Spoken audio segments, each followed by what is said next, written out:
February 2010, the United States Ultralight Association, USUA, is concerned that industry safety is at risk because the FAA is not allowing a way for ultralight and light sport aircraft CFIs to train in experimental light sport aircraft, or ELSAs. On January the 31st, 2010, the final deadline for the transition to sport pilot light sport aircraft rules passed.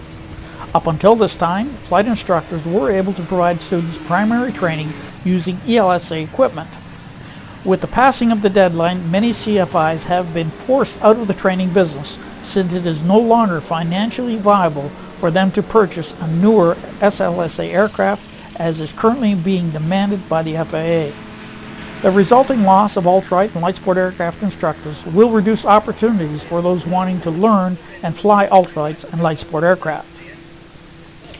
In 2004, the FAA approved a major change in how light aircraft would be registered, flown, and trained in, with the introduction of the Sport Pilot rule. Prior to Sport Pilot, training in ultralight and two-seat ultralight style aircraft was accomplished through an exemption program managed by three different organizations, the USUA, EAA, and ASC. These programs were very successful. That success can be attributed to an abundance of professional flight instructors training in all 50 states. The Sport Pilot rules allowed for a way for instructors to transition from the exemption programs. However, many chose not to and dropped out of the flight training business to the detriment of students, potential students, aircraft kit builders, and owners. Though most instructors dropped out, some did stay with the program by completing the knowledge and practical testing needed to become certificated pilots and instructors under Sport Pilot. When the Sport Pilot rules were written, they were created with some basic assumptions.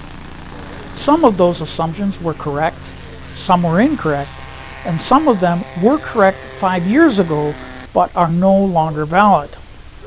An example of a correct assumption was that with the addition of further training, the quality of individual instructors would improve.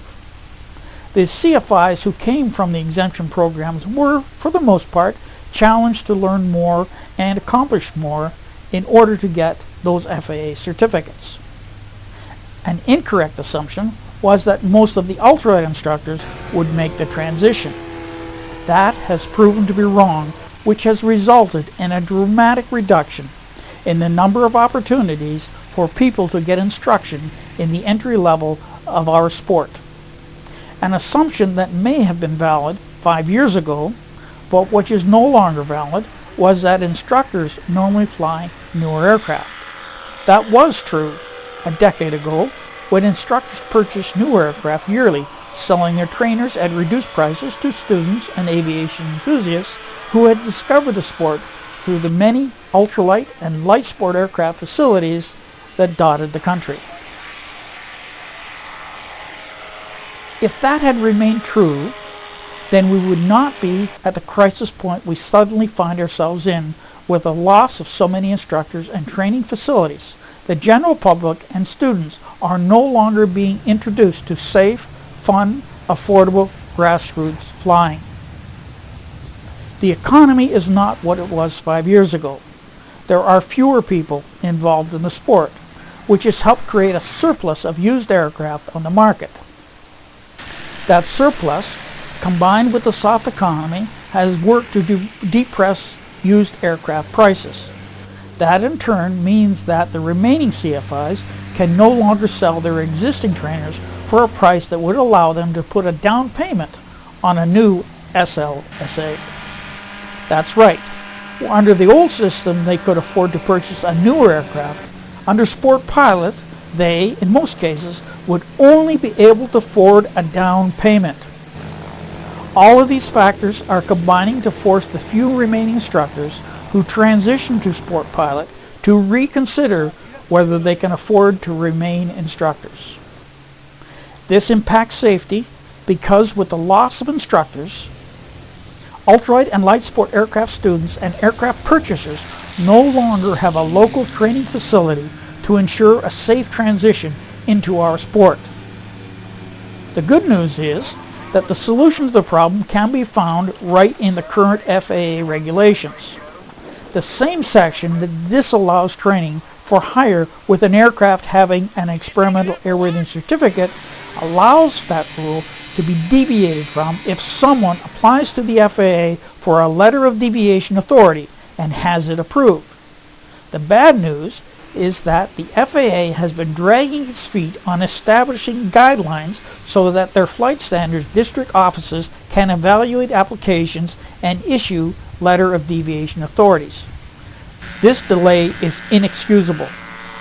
Every day that the FAA delays is another day where another one of our few remaining instructors may make the decision to get out of flight instruction.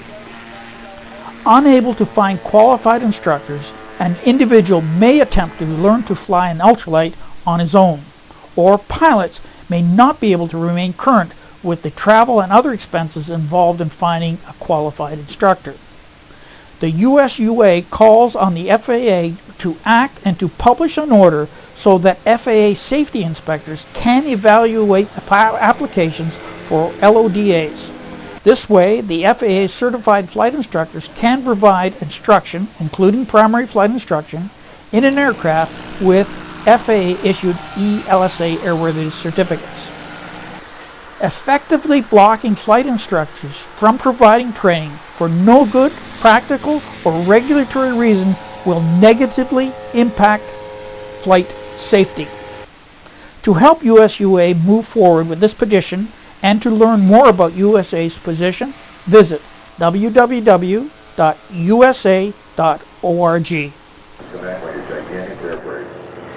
No one's done this in our structure. 1981. Watch area.